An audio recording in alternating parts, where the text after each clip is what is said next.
Minha gente querida, boa noite, muito bem-vindos a todos. Uma noite tranquila, muito amor no coração.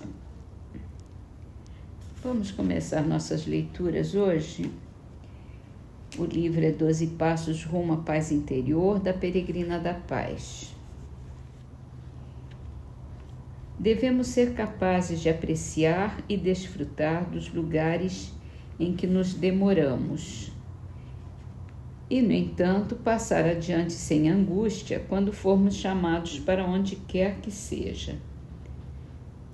Devemos estar aptos a viver em associação amorosa com as pessoas, sem que nos sintamos proprietários delas e tentemos regular suas vidas. Qualquer coisa que você tente aprisionar, aprisiona você.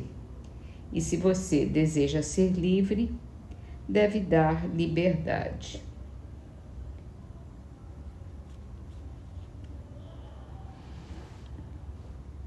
É verdade, nós estamos aqui numa jornada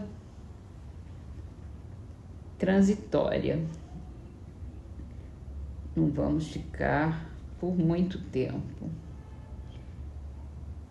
Nossa vida não é tão longa. E mesmo que fosse, mesmo que seja, ela tem seu fim.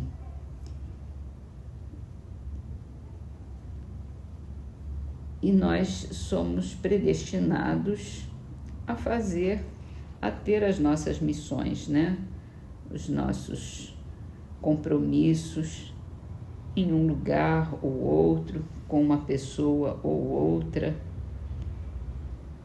Então não devemos nos apegar, não temos que lamentar quando partimos ou quando deixamos as pessoas irem ou ficarem. Não vamos ser prisioneiros de nada, apegados demais a coisa nenhuma, a não ser a Deus. Esse sim, esse vale. Mas Ele está sempre com a gente. Deus é eterno, então a gente vai partir, vai continuar com Ele. Livro dos Espíritos. O capítulo é da intervenção dos espíritos no mundo corporal e a gente está falando sobre a ação dos espíritos nos combates, nas guerras, nas revoluções, nos conflitos sociais em geral. E diz assim a pergunta: depois da morte, os espíritos que guerreavam continuam a considerar-se inimigos e se conservam encarniçados uns contra os outros? Nessas ocasiões, o espírito nunca está calmo. Pode acontecer que nos primeiros instantes depois da morte, ele ainda odeie seu inimigo e mesmo o persiga. Porém, quando se lhe restabelece a serenidade das ideias, ele vê que nenhum fundamento há mais para a sua animosidade. Contudo, não é impossível que guarde vestígios dela mais ou menos fortes conforme seu caráter. E Kardec faz uma pergunta complementar. Ele continua a ouvir o rumor da batalha? Perfeitamente. Bom, a guerra é sempre estúpida, né? Todas essas convulsões são, principalmente em se tratando dos soldados, dos combatentes, eles estão num conflito que é comandado por alguém que não está nem ali na frente de batalha, está lá longe, no seu escritóriozinho, fazendo suas elucubrações lá. E coloca uma porção de gente para se matar por conta disso. Então, não existe o ódio pessoal de um contra o outro, é coletivo. Então, quando ele se vê após a morte sem aquele objetivo, não tem mais a ideia de combater o inimigo, né? O inimigo deixa de existir. E aí ele vai cair em si de que ele está no lugar errado. Mas, claro, como ele diz aqui, dependendo do caráter da pessoa, ou dependendo até das circunstâncias que ele passou, a família dele foi morta pelo inimigo, ou ele viu atrocidades, então ele começa a alimentar um rancor, um ódio que não tem, que ultrapassa o coletivo e chega a ser pessoal.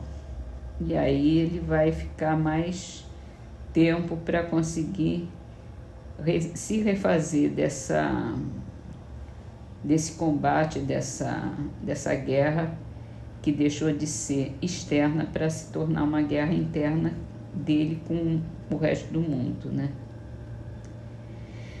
É triste, muito triste isso. Guerra é uma coisa sem sentido.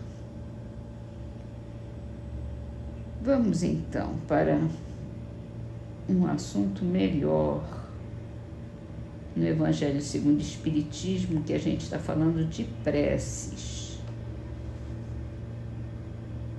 Pedi e obtereis é o nome do capítulo. E hoje a gente vai falar sobre preces inteligíveis, que são compreendidas. E ele cita aqui uma passagem de Paulo, na primeira epístola aos Coríntios, capítulo 14, versículos 11, 14, 16 e 17. Se eu não entender o que significam as palavras, serei um bárbaro para aquele a quem falo, e aquele que me fala será para mim um bárbaro. Se oro numa língua que não entendo, meu coração ora, mas a minha inteligência não colhe fruto. Se louvais a Deus apenas de coração, como é que um homem do número daqueles que só entendem a sua própria língua responderá amém no fim da vossa ação de graças, uma vez que ele não entende o que dizeis? Não é que a vossa ação não seja boa, mas os outros não se edificam com ela. A prece só tem valor pelo pensamento que lhe está conjugado. Ora, é impossível conjugar um pensamento qualquer ao que não se compreende, pois o que não se compreende não pode tocar o coração. Para a imensa maioria das criaturas, as preces feitas numa língua que elas não entendem não passam de amálgamas de palavras que nada dizem ao espírito. Para que a prece toque, se torna preciso que cada palavra desperte uma ideia, e desde que não seja entendido, nenhuma ideia pode ser despertada.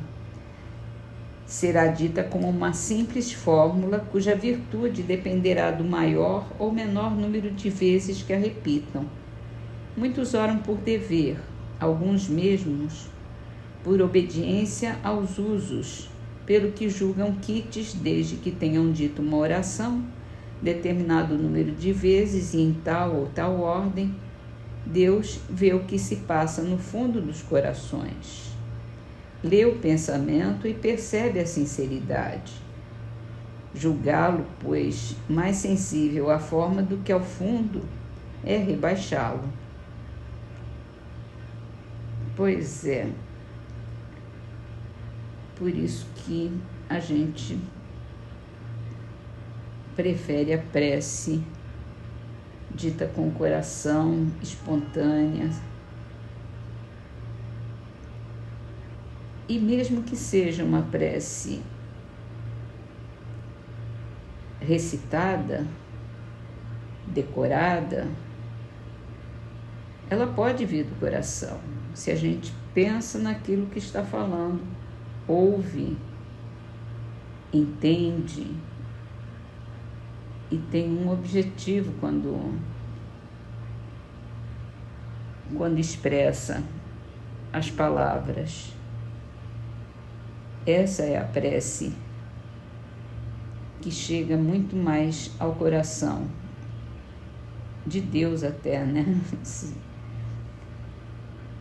Que nos liga, nos conecta de verdade ao nosso mestre Jesus, ao nosso Pai, nosso Criador, nosso Deus. Essa é a verdadeira prece. Não adianta recitar, falar da boca para fora, é só para preencher o tempo.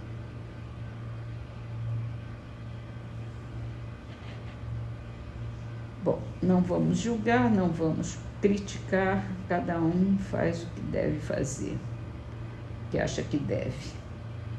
Vamos terminar as nossas leituras, então, com um versinho de Maria Dolores, da poesia A Presença de Jesus, que está no livro Mãos Marcadas, psicografado por Chico Xavier. Considera o montão de bens que atiras longe, sem sentir, sem pensar, inconsequentemente. Descobrirás nas mãos o privilégio de estender reconforto a muita gente.